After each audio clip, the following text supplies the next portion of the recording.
Has someone ever tried to make you feel guilty for choosing yourself? I want to start with a simple question that will set the stage for everything that follows. What if the one thing you thought was guaranteed, the one safety net you were told would always be there for you, turned out to be a lie that collapsed with a single phone call? Yesterday, I was sitting in a small cafe with my friend Nora while we were traveling, just enjoying the rare feeling of not having to check emails or think about bills, when my phone buzzed and I saw my mother's name on the screen. I thought maybe she was calling to ask how the trip was going or to remind me to bring something home, but instead, her voice was oddly casual as she said, "We used your college fund for Jenna. She deserves it more." That was it. No pause, no apology, no recognition of how heavy those words were.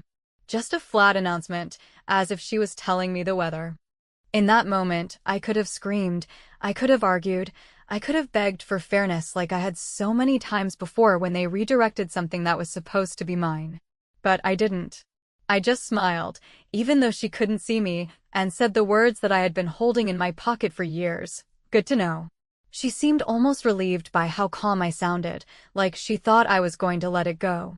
She had no idea that good to know was not surrender. It was the beginning of the one thing they never expected, me fighting back without ever raising my voice. The truth is, I had suspected something like this would happen long before it actually did. When I was in high school, relatives would send checks with my name on them, congratulating me on scholarships or college prep programs, and somehow those checks would end up folded into what my parents called family expenses. Every time I questioned it, I was met with guilt trips and lectures about unity, about how we all have to sacrifice for one another. Except it was never really we. It was me giving up, and my sister Jenna reaping the benefits. I had started keeping a private folder on my computer labeled "In Case They Try It," where I scanned every letter, every scholarship confirmation, and even planned statements that showed I was the named beneficiary. It might have seemed paranoid at the time, but when my mother casually admitted to draining the fund, that folder became my weapon. After hanging up the phone, I looked at Nora and told her what had just happened. She raised her eyebrows, half expecting me to spiral into anger, but instead I pulled out my laptop and opened the folder. "I've been waiting for this," I told her, and she laughed in disbelief, asking if I was serious. I was more than serious. While my mother thought she had the upper hand, I already knew exactly how 529 plans worked, what it meant legally to misuse them, and what steps I could take to make sure this wasn't brushed under the rug. I had spoken to a plan representative once, just out of curiosity, about what would happen if funds were used for someone other than the listed beneficiary, and I remembered their words clearly. That can be disputed, and if proven, it has tax consequences for the account owner, not the student. That memory alone steadied me like nothing else could. That same afternoon, while still sitting at the cafe, I logged into the plan's online portal and filed a dispute. I stated that I was the designated beneficiary, that the funds had been distributed without my authorization, and that I wanted the account flagged until a review was complete. It took less than 15 minutes, but the weight of it felt enormous. I wasn't just reacting to being robbed, I was putting in motion something my parents would not be able to talk away at the dinner table. Once the dispute was in, I went a step further. I froze my credit with all 3 major bureaus. I locked my Social Security record. I knew if they were willing to take my education fund, I couldn't risk them opening loans or credit lines in my name and calling it another family need. Nora sat across from me the whole time, sipping her coffee, shaking her head in disbelief, and finally saying, "You're terrifyingly calm." And I was. Calm because this time, for once, I had the advantage. That night, I sent my mother a short text. Nothing emotional, nothing she could twist into disrespect. Just, "Please keep all communication about my education in writing." It was the kind of message that, to anyone else, might look polite and professional, but to her it was a warning. She had spent my entire life controlling narratives in person, cornering me with guilt trips and raised voices, but I had just removed her favorite weapon, the ability to rewrite what had been said. From now on, everything was going to leave a paper trail. She didn't reply. I didn't need her to. The next morning, I received an email from the plan administrator. "We've placed a temporary hold and will be reaching out to the account owner." Reading those words felt like the first real victory I'd ever had against them. I pictured my mother opening her inbox, seeing that email, and realizing that her little confession to me on the phone had triggered something she couldn't easily undo. And the best part? I didn't have to lift a finger to convince anyone I was right. The documents, the designations, the rules themselves would speak for me. I closed my laptop, looked at Nora, and said, "Now we wait." She asked me what I thought would happen next, and I smiled again, the same way I had smiled when my mother told me the fund was gone. Because I already knew this was only the first domino, and once it tipped, there was no stopping the rest. The night of the confrontation arrived with a tension that had been building for weeks, a tension I had carried quietly in my chest and planned meticulously in my mind, knowing that if I allowed anger to dictate my actions, it would give them exactly the leverage they had always relied upon to undermine me, and so I dressed carefully, not for elegance or for their approval, but for the calm authority I wanted to project as I walked into the very living room where they had always wielded control, where every decoration and piece of furniture seemed to whisper reminders of my perceived failures and their favorites, and as I stepped in, the air thickened with the subtle expectation that I would beg, apologize, or otherwise shrink into the role I had been forced to occupy for so many years, a role I had refused to accept any longer even in my own mind. The table was set precisely as it always had been for family dinners that were designed less for nourishment than for judgment, and I could see the way my father's eyes darted toward me the second I arrived, his posture stiffening as though he had already assumed the tone of superiority he always employed when he believed I had no recourse, and my mother, glancing down at her notes for the evening as if the money I had quietly reclaimed through the formal dispute was a minor inconvenience. Rather than the first real act of rebellion they had never anticipated from me, smiled in that way she always had when she believed she had orchestrated events perfectly, completely unaware that I had rehearsed my own composure down to the last word, that I had prepared a methodical, legal, and emotionally precise strategy that would leave them stunned without requiring me to raise my voice or betray the fire that was burning inside me.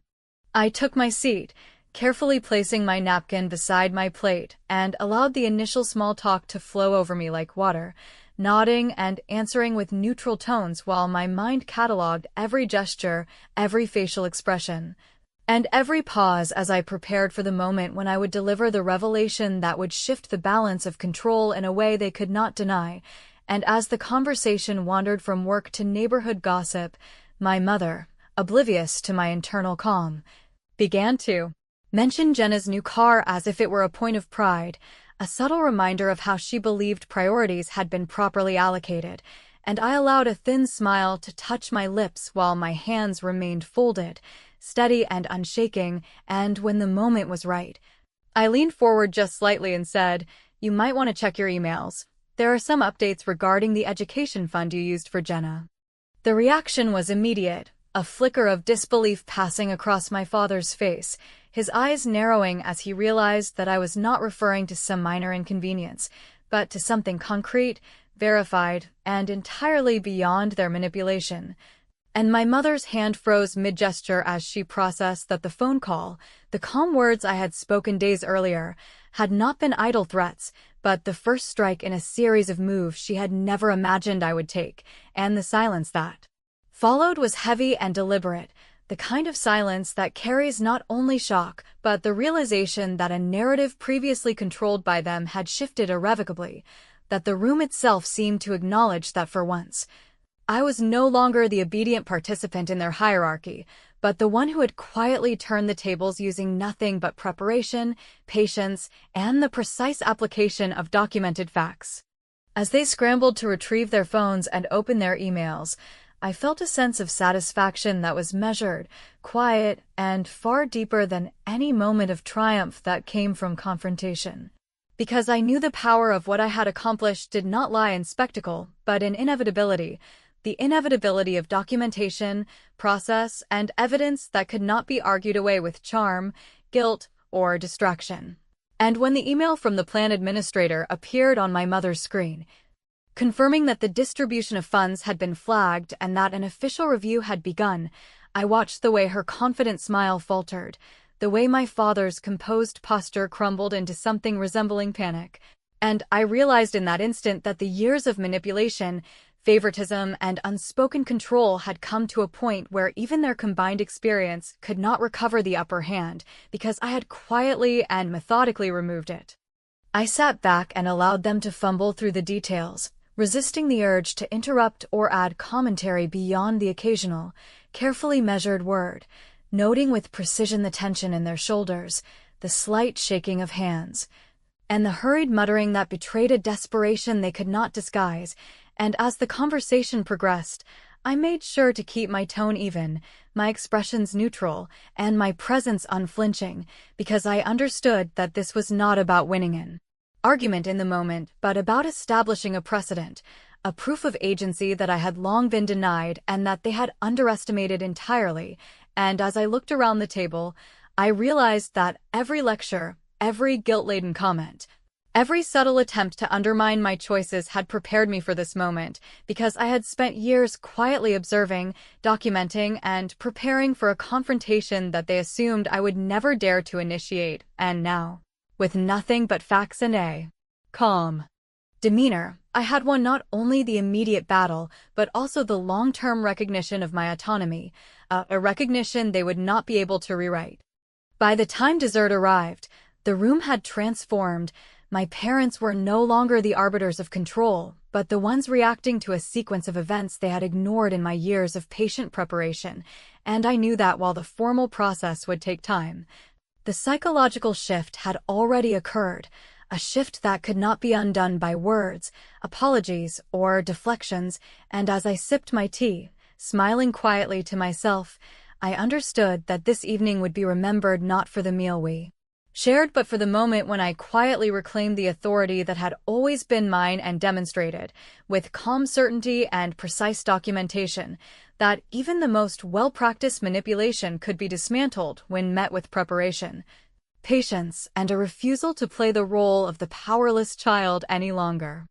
The room remained tense, my parents exchanging uneasy glances while I remained serene, and I understood that this dinner was not merely a confrontation, but the first clear, undeniable proof that the balance of control had shifted entirely, and that I had achieved it without anger, without shouting, and without compromise, relying solely on the careful accumulation of facts and the quiet assertion of my rightful place in a family that had long assumed I would never challenge them.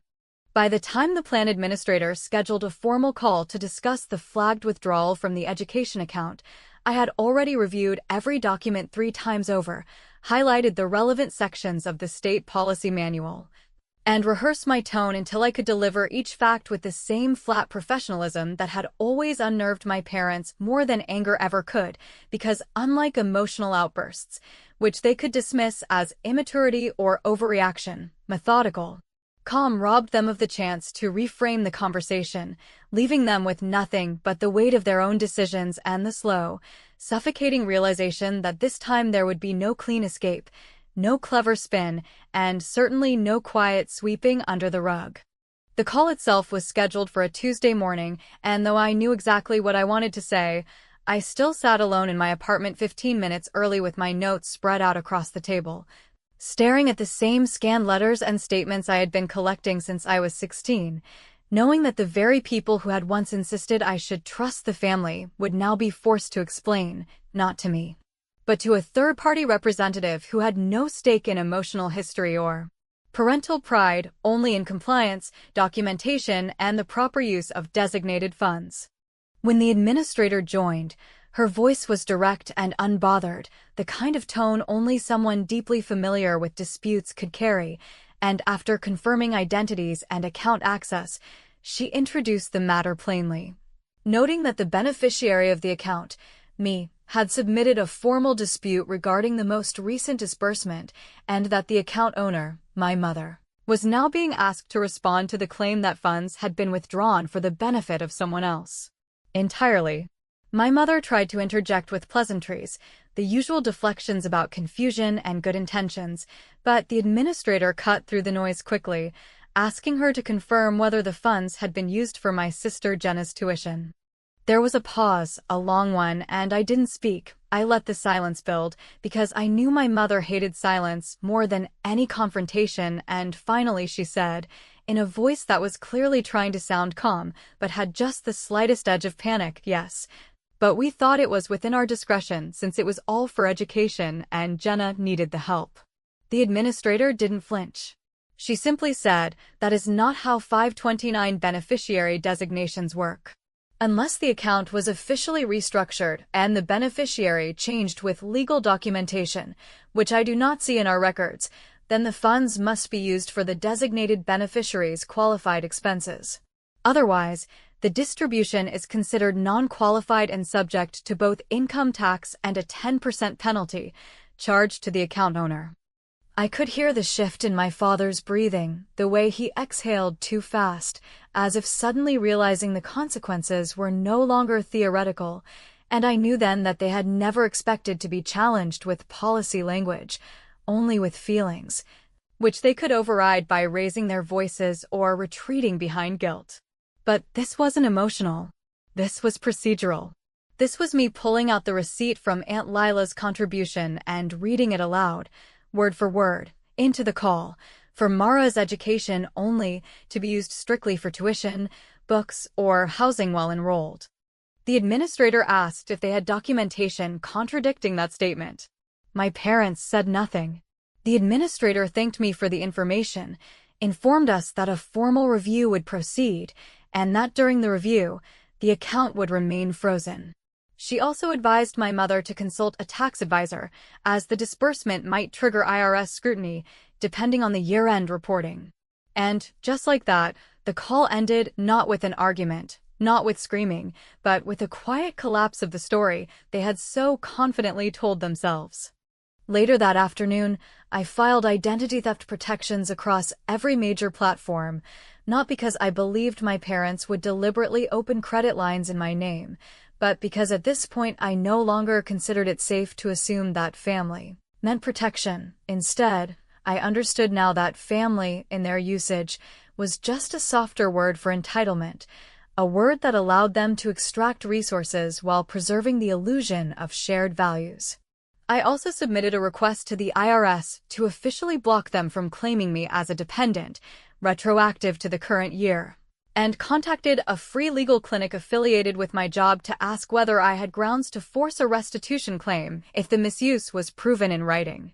The representative I spoke to, a young tax specialist who barely sounded older than me, explained that while it might be complicated to recover the exact amount, there were other ways to ensure accountability, particularly if the misuse triggered tax penalties and misreporting, and that even if I didn't pursue legal restitution, the mere act of blocking dependency and reporting the issue would significantly affect their future returns. I thanked him. I didn't need vengeance. I just wanted the paper to cut where it needed to. That night, I drafted a formal letter and sent it via certified mail to both of my parents, outlining exactly what had been discussed on the call, referencing the statute numbers and dates, and giving them two options. Either replace the funds with a payment of equal value from their own savings within 30 days, in which case I would retract the dispute, or do nothing and face the full review process, which could result in penalties, audit flags, and exposure of all the correspondence I had carefully documented. There was no yelling, no threats, just an envelope, a signature line, and a deadline they could no longer pretend didn't exist. 10 minutes later, I received an email from the plan administrator. The subject line was one sentence: "Account is frozen pending review." And I knew, in that instant, the scissors they had used to cut me out of my own future had turned in my direction, and this time, it was their paperwork that would bleed. The email confirming the account freeze had barely landed in my inbox when the ripple effects began, not in the form of apologies or attempts at resolution, but through a clumsy wave of passive-aggressive texts, voicemail attempts masked as concern, and a string of increasingly frantic emails that did nothing to address the actual issue, but instead spun around it with the same practice denial my parents had honed over years of rewriting truth as inconvenience and accountability as disrespect. They weren't sorry for what they had done. They were only stunned that I had responded in a way that left no emotional opening for them to manipulate, no soft edge for them to exploit, and no escape hatch they could access through guilt, because this time, I had taken away their ability to frame me as the overreacting daughter and replaced it with a legally documented timeline they could neither delete nor downplay. It was my sister, Jenna, who ended up being the first one to truly feel the weight of the consequences, and while I had gone out of my way to structure everything so that the actual blow would land where it was deserved. On the people who made the decision to misappropriate my future, I knew there was only so much I could control once the machinery of institutional policy started moving, and unfortunately, that machinery had no obligation to protect family dynamics or shield anyone from the truth once the compliance flag was in place. I didn't find out what had happened immediately. I only knew that I had received a very long, very angry voicemail from my mother late Thursday evening, her tone more sharp than shaken, and her words a cascade of accusations about how I had humiliated the family and embarrassed Jenna by involving strangers in private matters, all of which only confirmed that something had happened publicly, and that it had not gone the way they assumed it would.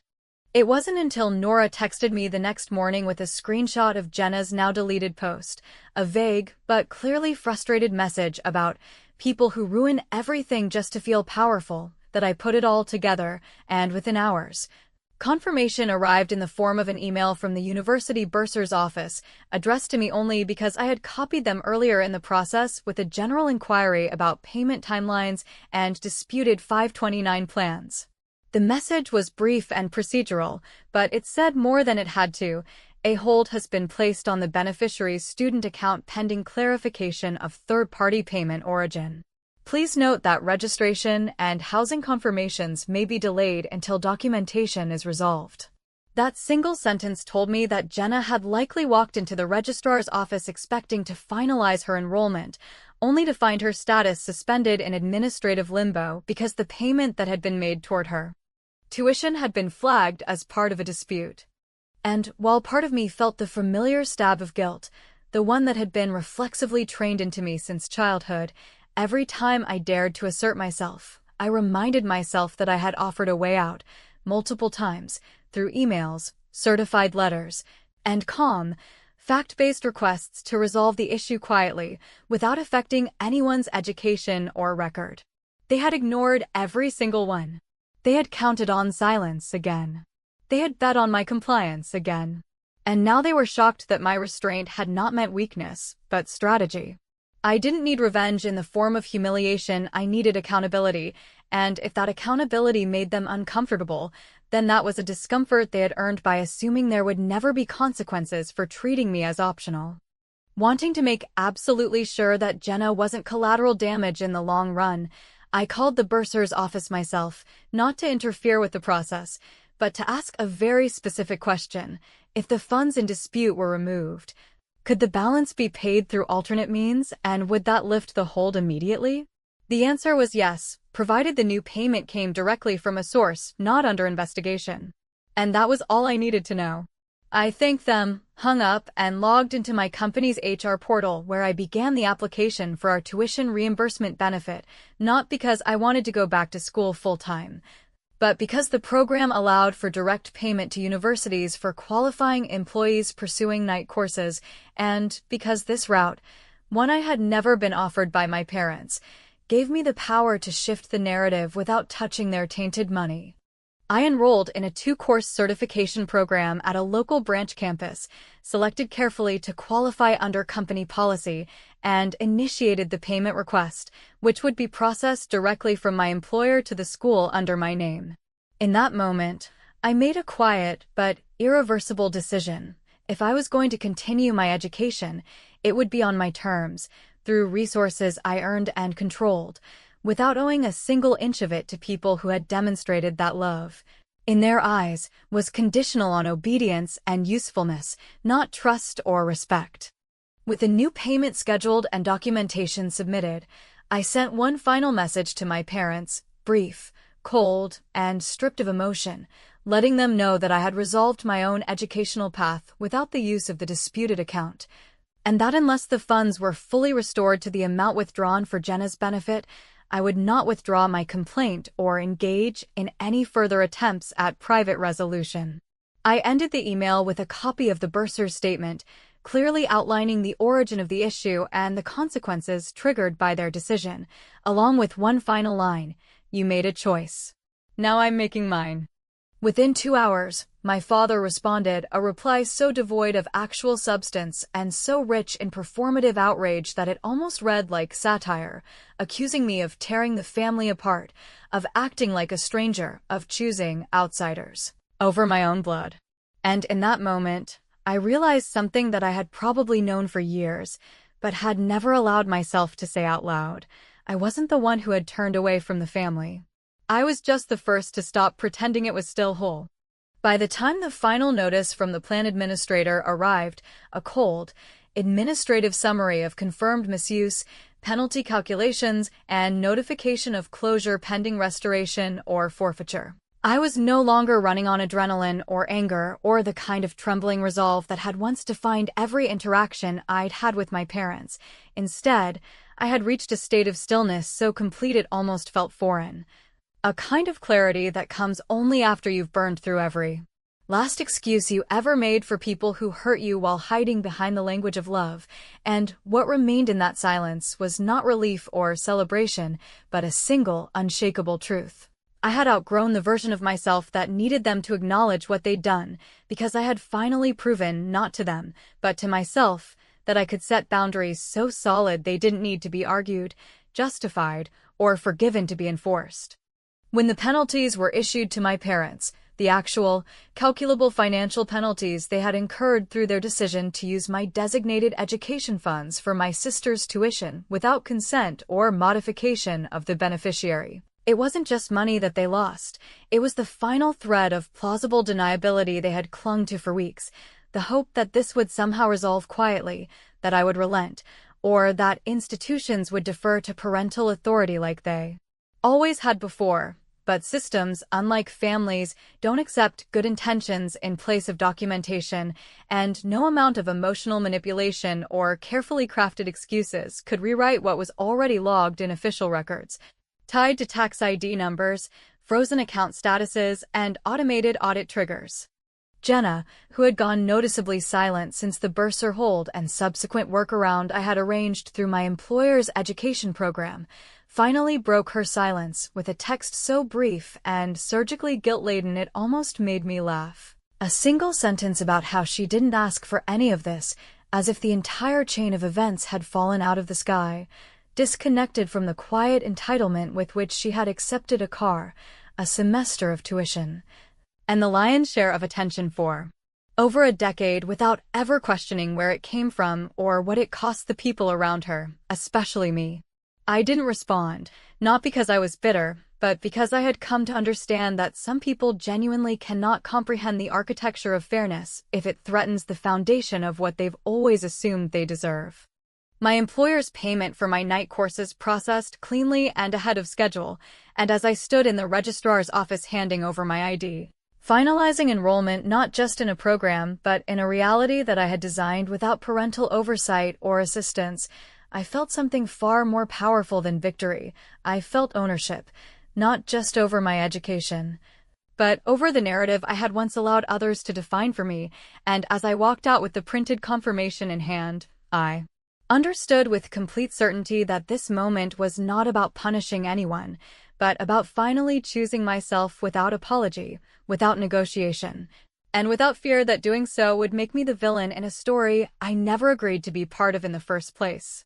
Shortly after, I opened a new education savings account, this time with me as both the owner and the sole beneficiary, and transferred the modest refund from the original plan, the portion that had been returned following the administrator's enforcement action, not because it was a large amount, but because I wanted to draw a hard, legal line between what had been taken from me and what I was now rebuilding, inch by inch, dollar by dollar, in my own name, without compromise or dependence on people who had proven they saw my potential as a negotiable asset rather than a right. Aunt Lila, who had remained steadfast throughout, sent me a short note on company letterhead informing me that she had updated her estate plans to ensure all future educational gifts would be directed through irrevocable designations, bypassing family discretion entirely. A quiet, professional gesture of support that meant more to me than any apology ever could, and though she didn't say it directly, I could hear what was left unsaid in her message. She had watched everything, waited, and chosen not to remain neutral under the excuse of family harmony, but to stand on the side of fairness, of transparency, of earned trust. The final exchange with my parents, if it can even be called that, came in the form of a carefully worded email from my mother, dripping in the kind of wounded civility that only appears when someone wants to rewrite the ending without acknowledging the story they authored, and in it, she asked if I was ready to move forward and start healing, as if nothing had been broken. As if the only thing standing between us and some performative reconciliation was my inability to let things go. I didn't reply. I forwarded the message to my legal inbox, archived it, and added one line to the folder I had kept since high school. Final proof. They never expected consequences. Only forgiveness. Now, months later, I sometimes find myself thinking not about the money, or the fight, or even the silence that followed, but about the word deserve, the one my mother used so casually that day when she told me Jenna had taken my place. And I realize that the difference between who we are and who we become often hinges on whether we believe that word can only apply to other people, or whether we're finally ready to claim it for ourselves, not because someone handed us permission, but because we decided that quiet self-respect is louder than any form of approval we used to beg for. And so, I closed the loop not with vengeance or some grand confrontation, but with a single document filed, a new account opened, and a quiet, unshakable sense that I had taken back everything that was mine, not just the money, but the voice, the power, and the future they once assumed I would never dare to build without them. I walked away without a backward glance, not because I no longer cared, but because I finally understood what they had never taught me, that sometimes the most powerful thing you can do is not to forgive or forget, but to walk forward so completely that the people who doubted you can't even see your shadow anymore.